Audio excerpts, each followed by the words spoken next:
नमस्कार दोस्तों, संदेश टीवी न्यूज़ में आपका स्वागत है। आज हम इस समय डॉक्टर सुरेंद्र पांडे जी के साथ में बैठे हुए हैं। अभी हाल ही में जो मद्रास हाई कोर्ट का जजमेंट आया है, उसी से रिलेटेड कुछ क्वेरीज हैं जिसके बारे में पांडे जी से चर्चा किया जाएगा। अभी हाल में जो जजमेंट आया हुआ डॉक्टर पांडे जी, उसके बारे में आप बताइए। होम्योपैथी का क्या फ्यूचर है? जी जी।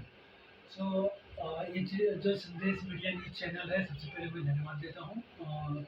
और ये बड़ी बर्निंग टॉपिक है, इसको उठाने के लिए हमारे जो डॉक्टर संजय द्विवेदी सर हैं, उन्होंने ये टॉपिक उठाया है। तो इनका जो क्वेरी था कि अभी क्योंकि इससे पहले मैंने एक वीडियो बनाया था, तो बहुत सारे क्वेश्चन आ रहे थे कि जो जजमेंट है वो किससे रिलेटेड है। तो आप लोगों को मैं ये बात बता देना चाहता हूँ कि जो क्योंकि बहुत सारे डाउट लोगों को हो रहे हैं, तो ये जो जजमेंट है पर्टिकुलरली एक कम्युनिटी मेडिकल सर्विसेज के बारे में है। तो कम्युनिटी मेडिकल सर्विसेज जो मद्रास हाई कोर्ट में एक रिट पिटीशन दायर किया गया था। 61 प्रैक्टिशनर थे जो अल्टरनेटिव प्रैक्टिस करते थे। अब उसमें से कुछ लोग योगा करते थे, नेचुरोपैथी करते थे, कुछ लोग एक्यूपंक्चर करते थे, उसमें से कुछ लोग इलेक्ट्रोपैथी भी हो सकते थे। इसमें स्पेसिफाई नहीं किया गया है। तो उन्होंने रिट पिटीशन दायर किया और ये पूछा कि हमारे पास कम्युनिटी मेडिकल सर्विसेज की सर्टिफिकेट है 6 महीने की, जो कि नेशनल बोर्ड ऑफ समथिंग कुछ है, नेशनल बोर्ड से उन्होंने किया था। दिल्ली का कोई बोर्ड है, नेशनल बोर्ड प्राइवेट ऑर्गेनाइजेशन है, उन्होंने उसको 6 महीने का डिप्लोमा दिया हुआ था। अब वो मेडिसिन प्रैक्टिस कर सकते हैं, ऐसा करके रिट पिटीशन डाला गया था कि हम लोगों को मेडिसिन प्रैक्टिस करने देना चाहिए।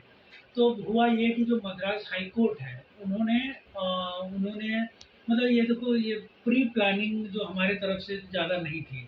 तो मद्रास हाई कोर्ट ने कुछ जो हमारे तरफ से रिट पिटीशन जो फाइल हुआ था, इसमें ये बोला गया था कि जो आर्टिकल 19 जी है उसके अनुसार कि राइट टू प्रैक्टिस जो होता है, right to practice, under the right of practice लोगों को मेडिसिन की प्रैक्टिस करने देना चाहिए। ये हमारा जो जो प्रैक्टिशनर थे उनकी, ये उनका जो प्रेयर था। और जब हमारे जो डिपेंडेंट जो गवर्नमेंट की तरफ से लॉयर आए हुए थे, उन्होंने इसका बहुत अपोज किया और उन्होंने ये बोला कि जिन्होंने भी इलेक्ट्रोपैथी का कोई जिक्र नहीं था, कम्युनिटी मेडिकल सर्विसेज का 6 महीने का डिप्लोमा किया हुआ है, उनको मेडिसिन की प्रैक्टिस नहीं करने देना चाहिए। तो वो लोग मतलब एलोपैथ की प्रैक्टिस करने के लिए मतलब ये रिट याचिका दायर किए थे, या जो उनकी मांग जो थी विशेष, हाँ, वो एलोपैथ से रिलेटेड। जी जी, इससे इलेक्ट्रो होम्योपैथी का अगर देखा जाए तो कुछ विशेष लेना देना नहीं है। हाँ जी, इससे विशेष लेना देना इलेक्ट्रो होम्योपैथी से नहीं है, कम्युनिटी मेडिकल सर्विसेज से है। और एक बार और क्लेरिफाई कर देता हूँ कि ये हमारे पास मद्रास हाई कोर्ट का ये ऑर्डर है। हमारे पास रिसेंट का ऑर्डर है, 2018 का ऑर्डर है सुप्रीम कोर्ट का। सुपीरियर कोर्ट होती है जिन्होंने बोला हुआ है, कोर्ट के ऑर्डर में है कि वी कैन डू। ये रिसर्च एंड डेवलपमेंट फेज में भी है, तो प्रैक्टिस के ऊपर कोई बैन नहीं है, सुप्रीम कोर्ट का है ऑर्डर हो। और promotion, development, education, training centre, इससे रिलेटेड कोई रोक नहीं है। तो ये जो ऑर्डर था, इसमें हमने वो सब जिक्र मेंशन भी नहीं किया। हमारे तरफ से जो एडवोकेट प्रेजेंट कर रहे थे, तो उन्होंने ये सब इलेक्ट्रो होम्योपैथी का जो हमारा भी आईडीसी में चल रहा है, राजस्थान में रिकॉग्नाइज हो गया है, इस सब के संदर्भ में जो कुछ नहीं हाल बोला गया। में ये मद्रास में ऐसा हुआ, मतलब बैन के जैसा, तो इससे क्या इलेक्ट्रो होम्योपैथी के फ्यूचर पे या उस प्रैक्टिशनर्स के, वहाँ के प्रैक्टिशनर पे कुछ इफेक्ट पड़ेगा?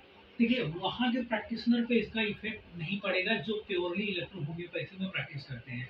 क्योंकि जो आप देखेंगे उस ऑर्डर में जो गवर्नमेंट के लॉयर थे जो रिस्पॉन्ड कर रहे थे गवर्नमेंट की तरफ से, मतलब अथॉरिटी की तरफ से, उन्होंने बोला कि इन लोगों ने स्पेसिफाई ही नहीं किया हुआ है कि कौन सी अल्टरनेटिव पैथी यूज कर रहे हैं।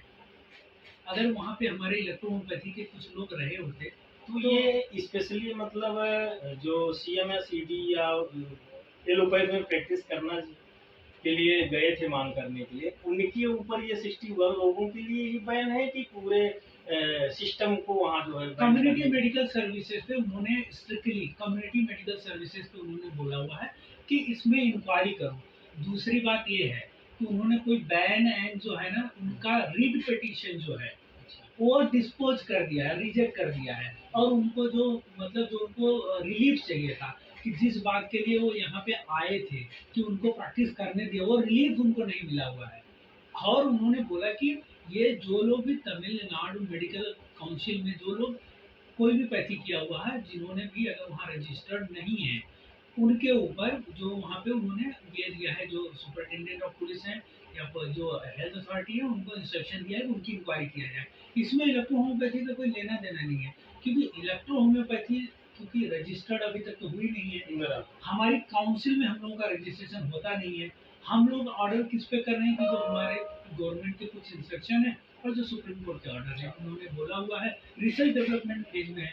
तो ये अगर किसी के पास, एक और बात मैं ये बोल देना चाहता हूँ कि अगर किसी के पास अगर कोई आ रहा है पूछने, तो हमारे पास जो प्रॉपर डॉक्यूमेंटेशन है वो दिया जाए उसमें कि हम on the word basis we are doing the practice, ये किस बेस में हम प्रैक्टिस कर रहे हैं वो हम लोगों को देना चाहिए अथॉरिटी को। तो ये था उसमें। अभी अच्छा आईडीसी में इस समय क्या चल रहा है, कुछ रिसेंट कुछ जानकारी आप देखिए के पास आई हुई है या है, उसके बारे में थोड़ा सा लोगों को बताएं। आईडीसी का अभी जो भी मसला है हमने पूरे डॉक्यूमेंटेशन दे दिए हैं, रिवाइज डॉक्यूमेंटेशन भी सबमिट हुआ है। अभी कुछ लोगों के मेल आए हुए हैं, उन्होंने मेल से भी सबमिट किया हुआ है। और इस बार हुआ कि डॉक्यूमेंटेशन इतना ज़्यादा दिया गया है, जिन्होंने भी इलेक्ट्रोहोम्योपैथी को प्रेजेंट किया है आईडीसी में, सारे लोगों ने अच्छा डॉक्यूमेंट दिया हुआ है। होपफुली इस साल तो आना चाहिए, और कभी भी आ सकता है, ये महीने में आ सकता है, नेक्स्ट मंथ में आ सकता है, क्योंकि हमें अभी तक कोई टाइम लाइन उन्होंने से कोई मतलब कम्युनिकेशन जो होता है कि वैलिड कम्युनिकेशन, ऑथेंटिक कम्युनिकेशन, ऐसा नहीं बोला गया है कि कब वो जजमेंट देंगे, लेकिन होपफुली इस साल आना चाहिए। ये बहुत बहुत धन्यवाद डॉक्टर पांडे जी, और फिर देखेंगे बहुत ही जल्द ही इलेक्ट्रो होम्योपैथी से रिलेटेड आपका साक्षात्कार पार्ट 2 करके हम जल्द ही लोगों के सामने प्रस्तुत करेंगे। धन्यवाद, धन्यवाद सर। और लास्ट पॉइंट ये बोल रहा हूँ कि इलेक्ट्रोहोम्योपैथी में जो भी प्रैक्टिस कर रहे हैं प्योरली कीजिए, डरने की जरूरत नहीं है, हमारे पास इनफ डॉक्यूमेंट है।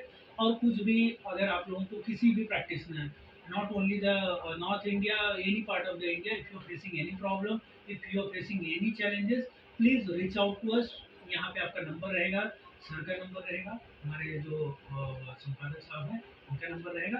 आप हम लोग से बात कीजिए, हम लोग डॉक्यूमेंटेशन आपको प्रोवाइड करेंगे। इलेक्ट्रो होम्योपैथी में प्योरली प्रैक्टिस करने वालों को कोई प्रॉब्लम नहीं है एज ऑफ नाउ।